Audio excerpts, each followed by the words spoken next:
নমস্কার। কবিকণ্ঠে স্বরচিত কবিতা পড়ে শোনাচ্ছি আমি গৌর গোপাল পাল।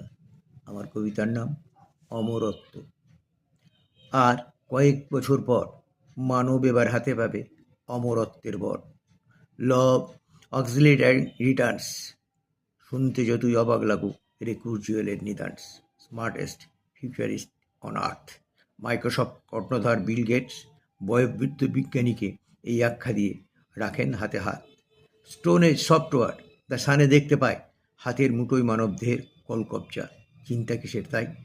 আণুবীক্ষণিক সাবমেরিন ন্যানোবোট রক্তকোষের মাঝে রোগ সারিয়ে রাখবে নীরব, প্রমাণ পাবে কাজে।